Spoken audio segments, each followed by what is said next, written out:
is another March Madness breakdown show here, and it is our final one. Um, we've covered a lot of ground, Corey. We have covered a ton of stuff here, but March Madness has finally come to an end, and it was great. March Madness, great for Arkansas. Obviously, we talked about that ad nauseum. Really good Final Four, and Gonzaga and UCLA and all that, but in the end, Baylor showed to be too much for everybody. They really were. You changed your pick. That was definitely the smart thing to do. I wanted to hang tight with the Zags. I should have changed my pick too. So, yeah, Baylor started with that second half of that Villanova game where they just kind of took over that one. They just went on a total roll the last three games and do what they need to do to take the title home. So we've got an interview coming up here with Ethan Heffley. He was part of our tournament challenge, actually the number 2 man in our tournament challenge. Josh Caldwell, my cousin. I swear I didn't do anything to rig it. It just happened. It was on ESPN. Josh Caldwell was able to win the bracket. But Ethan, one of the things that was interesting about Ethan, he puts on his Twitter post at right before the game started. I've got the timestamp on there. He picks the game 86-71 Baylor. So, I mean, he just about nailed the score, almost to a T. So we've got him coming up here in just a minute.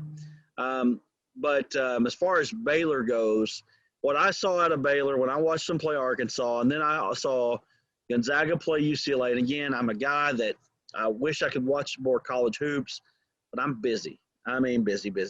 And we're, always broadcasting games or something like that throughout the high school season. So I don't sit down and watch a ton of college hoops unless it's the Razorbacks. Wednesdays and Saturdays work perfect for me, and I hope they never change that. Those Tuesday games, a lot of times I'm sitting there broadcasting a game, and I've got the Razorback game on my computer, And so, I mean, I'm getting a chance to watch them, but, not being able to watch them totally. But when I watched Baylor play, I just saw they were too athletic. That was the biggest thing for me. They were too athletic and too big. And, they came out, they asserted themselves right off the bat, jumping out 9-0 on Gonzaga, and really just never looked back. I mean, it never got closer than 9. I mean, it was at one point, I believe it was 53-44. That was as close as it got for the rest of the game. And, Baylor just really proved to be the better team up and down the lineup. They really did. Last show we talked about, Baylor's going to try to throw a haymaker at some point during the game, go on a huge run. They really did to start the game. Gonzaga just never recovered. It's a double-digit lead for Baylor. At that point on, throughout the game, was never really close. So, yeah, hottest team. Gonzaga just ran into a buzzsaw. Like you said, just their athleticism at the guard spots, just they couldn't match it. So. Now, before you turn us off, we're not just going to talk tournament challenge. We are going to talk Razorbacks. A lot of stuff going on with the Razorbacks and the transfer portal. But before we get to that, I do want to go to the interview that we have with Ethan Heffley. And so stay tuned with us here. We're going to have Ethan Heffley. We're going to come back. We're going to come back and talk some Razorbacks, transfer portal, what it looks like for next season.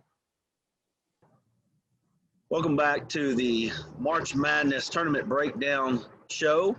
And this is right here on the Arkansas Sports Network. We've got Ethan Heffley here. Ethan, he finished second in our ESPN tournament bracket, which, you say, second place, we want the winner, right? Okay, I get it. But I do want to bring something out that Ethan did do.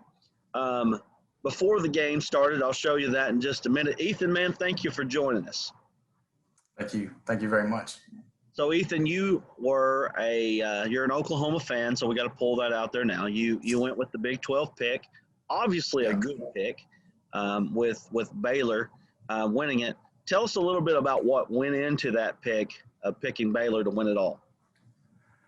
I think for me from the get-go is, I try not to be super biased, but I think as a whole, the Big 12 conference, just night in, night out, didn't matter who you played. That was a tough conference, top to bottom. I think a lot of people to put too much stock into Gonzaga, and that's going to sound kind of bad because they're undefeated. But if you look at opponents, Gonzaga played 4 ranked opponents all year, where Baylor played 14. That matters. I mean, and you know that. I mean, the SEC West in football, SEC in general in football, that league matters.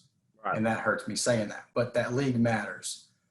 Now, you talk about basketball, man, you almost have to take that same analogy and use it. And Baylor ran the gauntlet. I think, in my opinion, if those two teams would have met back in early December when they were supposed to, we wouldn't even be talking about Gonzaga being undefeated. Yeah. West Virginia barely hung in there and almost won that game against Gonzaga, if everybody remembers right, first game of the season. Mm-hmm. So, I mean, that just goes to show you, and you look where West Virginia finished, they finished in the middle of the pack in the Big 12. So, I mean, take that for what it's worth. So a lot of that went into it.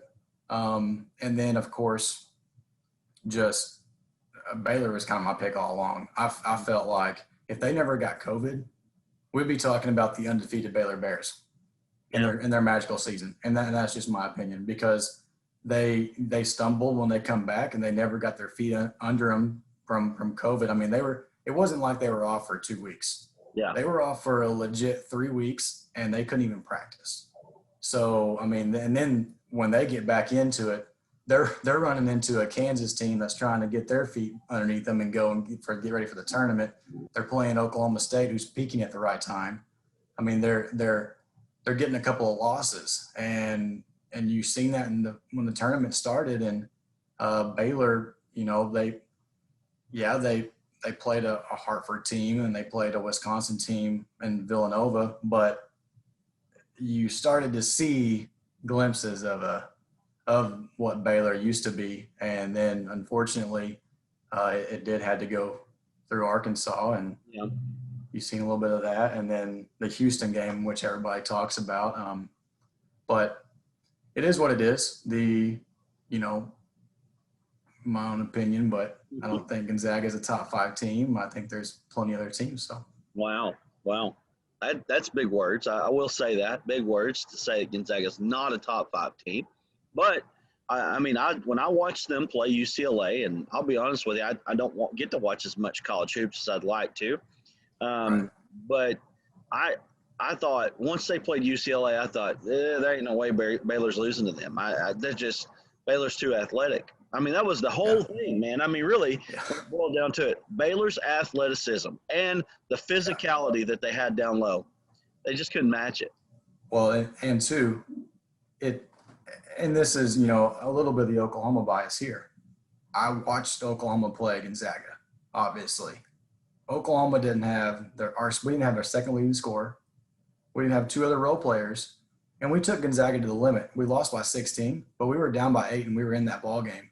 Gonzaga shot 32 free throws. We shot 6. No. So you got to think about that too. So refs helped that. After that game, I knew they weren't a good team.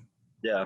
Now that's why they're not in my top 5, because I can name some of their teams I think are better than they are. But with that being said, after the UCLA game, I'm licking my chops because I got this in the bag with my bracket, because it took 2 guards from UCLA to give Gonzaga fits. Yeah. And I'm thinking Baylor's got 6 deep, and they got some dudes down low. So, and of course, you got the reports coming out today talking about how Mark Vital for the Baylor Bears had a interesting insight before the game that there were several Gonzaga players who had ordered champagne to get ready for the championship. So you got to take that into consideration. That may have been a little bit of fire under the Baylor Bears. They came out with that fire. But the biggest thing I wanted to show everybody, again, you're number 2 in the bracket, but this was your score pick right here.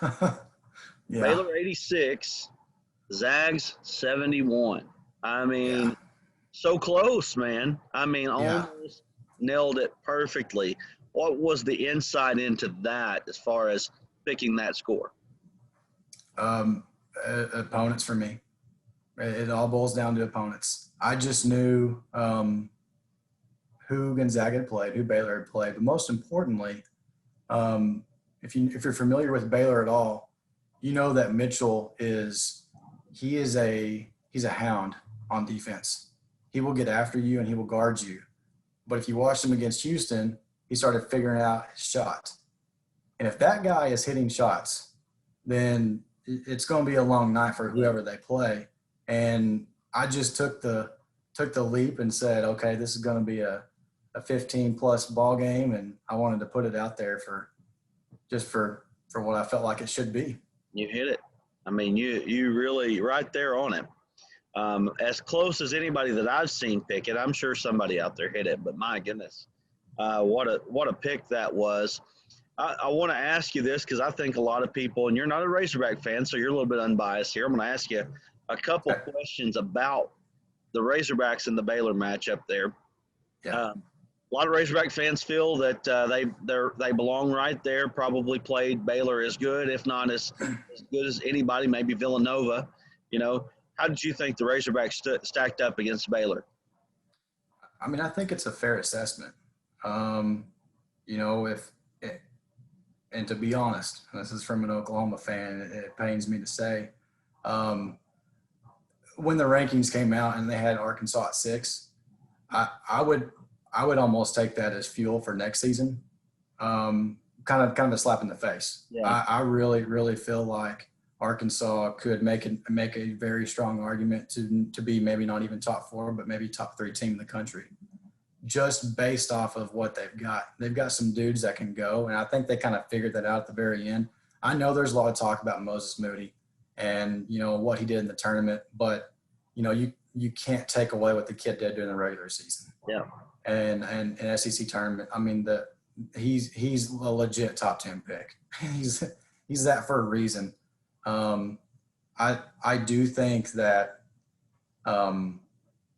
Baylor should be a team that Arkansas could hang their hat on and say, listen, this is where we would like to be. We're not there yet, but this is where we would like to be. They're close. And I mean, it's a fair assessment. Okay, so I think you answered this question. Would you put Arkansas above Gonzaga? Absolutely. See, we talked about this on the Bracket Breakdown show as we've done this throughout the month. I said that the Baylor-Arkansas winner would play for the national championship. Now, at that time, I didn't realize that Gonzaga wasn't as good as maybe we thought that they were. Right. But I really felt like had Arkansas beaten Baylor, they would have played for it all. Yeah, and that's that, you know, and that's the way it fell this year. My gut feeling, and I filled out over 40 brackets. I honestly had, you know, and probably 10 of them, I had Arkansas losing the second round in Texas Tech. Only because it's Chris Beard. I mean, the guy's there for a reason. I mean, now he's at Texas, and I don't want to get talking about that, but that's what that is. But it's Chris Beard, and his teams are just known to get after you and slow the game down. And I was interested to see how Arkansas would do with such young guys in the tournament, because sometimes younger players on that stage, I mean, they can fold. So that was that. But yeah, it laid right out in front of them. Oral Roberts giving them a huge attaboy, and they weren't, you know, a slouch team, but that just propelled Arkansas right up there. And yeah, you're 100%. I mean, we may be talking about a Razorback being the champion than Baylor right now. Unreal, really unreal what Eric Musselman's done in a couple seasons. I mean, you go 25-year dry spell, you know, no Sweet 16s. And I mean, you're talking about a program that had Arkansas made the Final Four this year, they would be 7th all time by themselves, standalone in Final Four appearances. Okay. So it's not like the Arkansas program is a slouch program over history. I mean, you're talking about a top 10 to 15 program of all time. Some could probably argue maybe a little bit more. And so when they went on this long drought, I mean, you're talking about me, I'm almost 40 years old, and we're talking about Sweet 16 first time since I was in junior high. You know what I mean? Right. So it was a travesty is what it was. And, you know, they brought some guys in, tried to make it happen. I think Mike Anderson got the footing under the program, but at the end of the day, just didn't get it done. Here, Eric Musselman comes in 2 years. 2 years. Yeah. He comes in and makes it happen. Next year, Ethan, you, me, Corey, we need to go to that Arkansas-Oklahoma game. Yeah, it's it'll be interesting. Oklahoma hired a new coach today. Made it official. So we Porter Moser is going to be. I think I was surprised. I'll be honest. He's got a little bit of Eric Musselman vibe to him. Yeah. My favorite question at that press conference today, they asked him. They said, "So how do you feel with all these coaches in the Big 12 that's been in the Final Four?" And he legitimately said, that's good for them, but I'm Porter Moser and I don't take a backseat to nobody.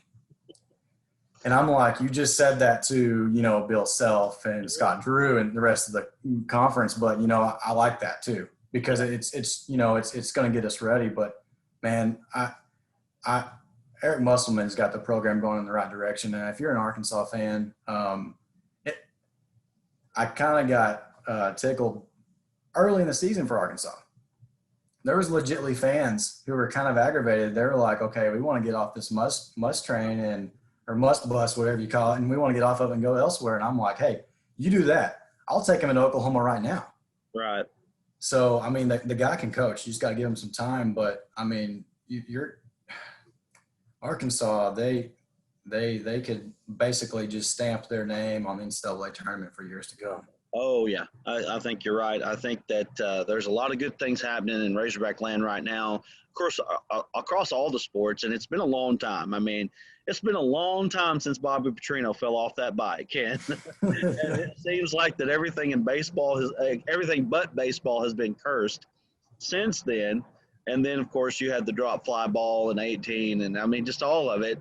It's been tough to be a Hog fan, but things do seem to be looking up. So, Ethan, even though you're an Oklahoma fan, we really appreciate you joining us here on the March Madness Breakdown Show. And I'm serious about that Oklahoma Razorback game.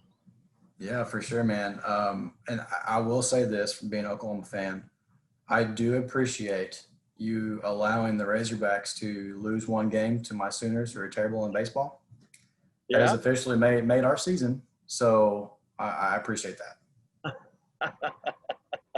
23-4 and one loss to Oklahoma. So, yeah, it is what it is. All right, man. Thanks for joining us here on the March Madness Breakdown Show. We're going to be back right after this. What an awesome interview it was with Ethan Heffley, almost nailing the score of that Gonzaga-Baylor game. Really good pick. Had an awesome interview. Big Oklahoma fan there. We won't hold that against him, though. He gave Arkansas a lot of credit in that interview. But speaking of Arkansas, Corey, we got to get to some stuff that's been going on down. And, it's funny. You and I'm going to go ahead and share my screen as I'm doing this. You and I just finished shooting our last March Madness show. And you said, oh, crap. We've got Chris Likes has named Arkansas in his top 2. And here we are now. Today we know that Chris Likes – Miami point guard, averaging almost 16 points a game, preseason first-team All-ACC player, has chosen the Razorbacks to finish his career out with Eric Musselman and the Hogs. Yeah, big-time get. This guy came out of nowhere, and I guess that's the way it goes. If you shoot something, the news comes out after, right? So you can't talk about it. But, yeah, we had some other targets we'd known about for a couple of weeks that we'd been in contact with. All of a sudden, this article comes out. Last time we filmed, Arkansas suddenly and Chris Likes top 2, us and USC. And then pretty quickly the momentum changed to where he was basically all Hog. He announced this morning, but I think everybody basically knew last night where he was going to go. But big-time pickup, like you said, preseason All-ACC. He did only play 2 games this year due to injury, but just if you look back at the previous years, he put up big-time numbers in one of the best conferences in college basketball. So watching him, and you do need to go watch his highlight tape. He's got a highlight tape on YouTube. And, just watching the quick guards that we saw in the NCAA tournament, I don't think there's any wonder why Coach Muss took this guy. I mean, he looks so much like, the guard from Oral Roberts. He looks like somewhat not as big as the guard from Baylor. But man, I mean, this kid is quick. He can shoot the ball. Really, a lot of what Arkansas is looking for.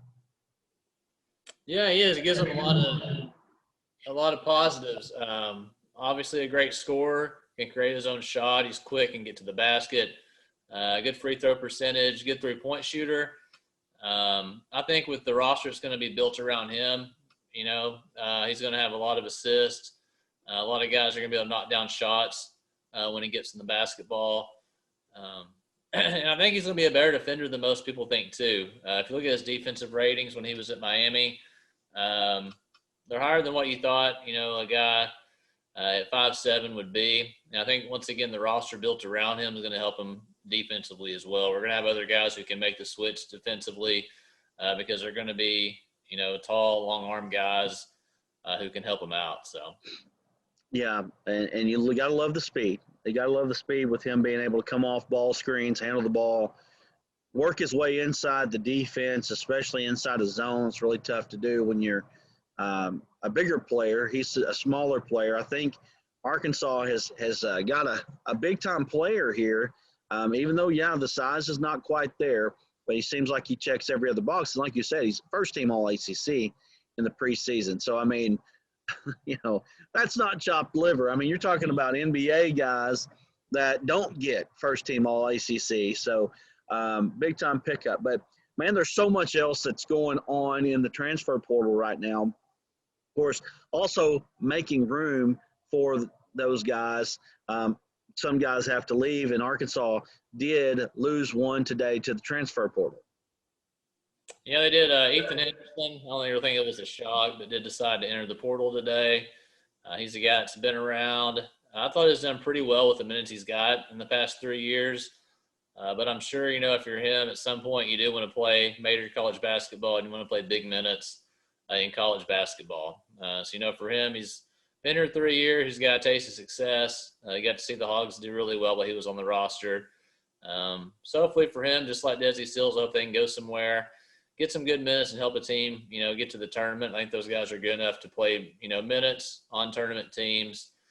Probably just not to the level we're at now where we're, a top 5, top 10 team in the country. So, yeah. Did you hear what you just said? I know. It's really unbelievable. And, Arkansas already has Adis Toney, a guy that led Pitt in scoring, I think, when he had the scoring leader for Pitt. Second. Okay. So he averaged 15 a game. Likes average 15 a game. You're talking about 30 points per game out of an ACC conference there that you're pulling right there. 6'6" guard out of Pittsburgh, their guard forward type player. So Arkansas is still in the portal, though, and they've got some guys that you really like. That's right. Like I said, this thing just goes 100 miles an hour in all sorts of different directions each day. So, but a couple of guys keep an eye on is Stanley Yamudi from South Dakota. This is a mid-major guy, but this guy has played big competition. He's put up big stats. 2 years ago against Kansas, I believe he had 26 points, 8 rebounds, 4 assists. I think last year he thought about going pro, went ahead and stuck it out another year. But now he's entered the portal. It kind of sounded like Kansas for a while, but now the momentum's really shifted to Arkansas.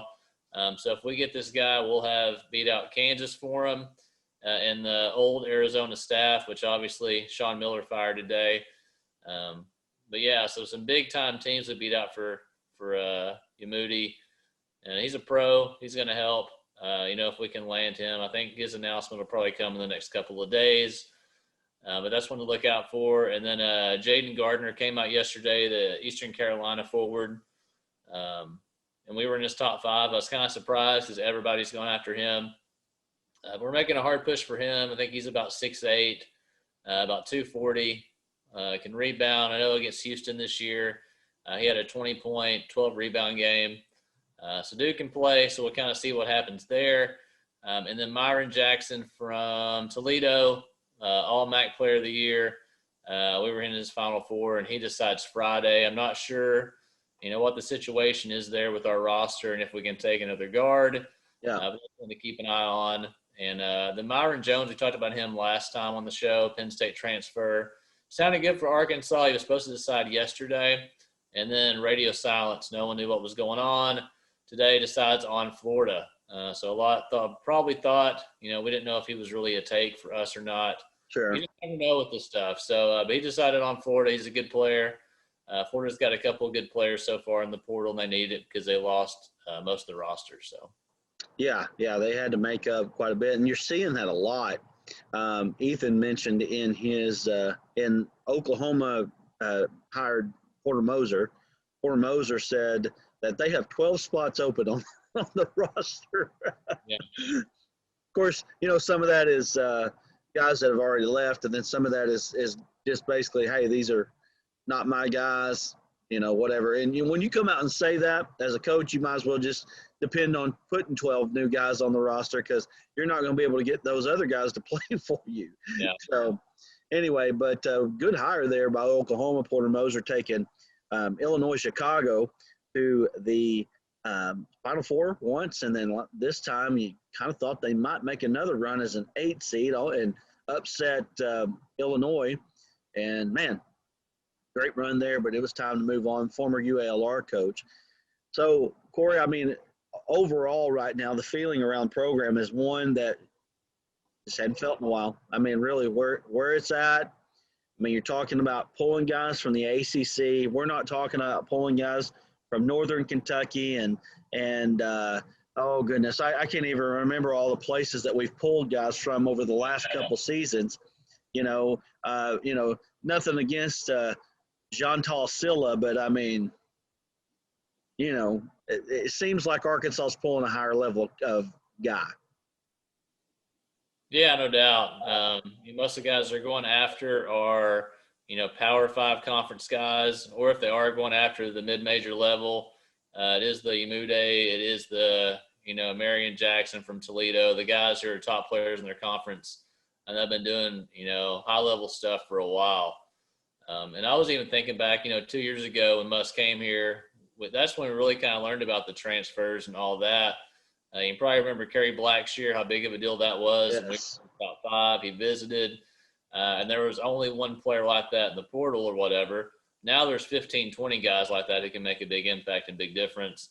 And that's who we're going after. We're not going after role players. We're going after guys that can come in and help us advance and be a top 5, top 10 team for next year. And, and I said Northern Kentucky, that's where Jalen Tate came from. Of course, Arkansas did pull Justin Smith from Indiana. That's no slouch, And, of course, Muss just knows how to mold these guys and melt them and make them his own.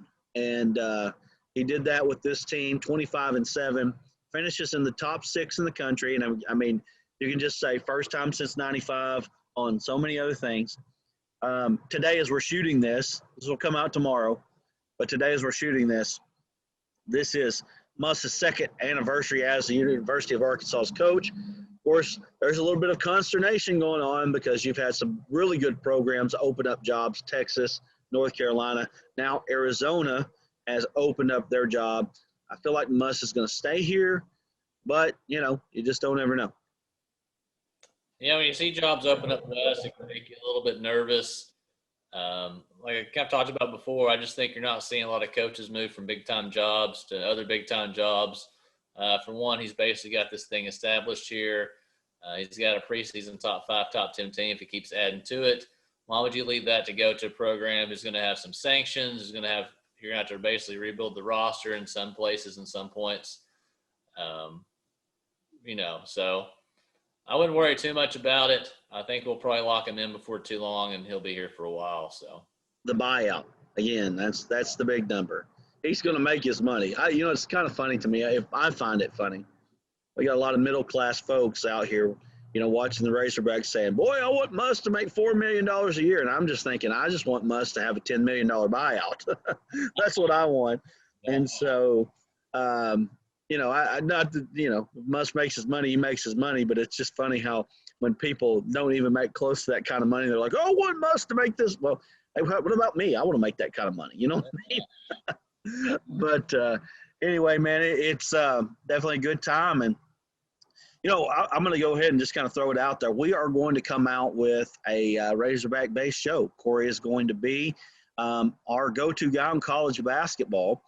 Corey's done a great job throughout the tournament, keeping us updated on what's going on. We're just going to continue that run. And, of course, like you've said before, Corey, college basketball is becoming a 24/7 business now as well. So there's always going to be something to talk about. So, Corey, we really appreciate you joining the team here with the Arkansas Sports Network. Yeah, I've enjoyed the fun of the tournament. It's been fun talking tournament and also hog hoops, especially with this being so good. So look forward to continuing that and talking about whatever's going on in college basketball and Razorback basketball. Well, I feel like we've covered it today. It's been a little bit of a shorter show, but I think we've got it all. And we do appreciate everybody that's joined us throughout the tournament. You've been really awesome to us. We've had a lot of growth on the Arkansas Sports Network throughout with all of this, and so we just continue. We're going to continue to do this. And thanks to the Razorback Nation crew for helping us out with that.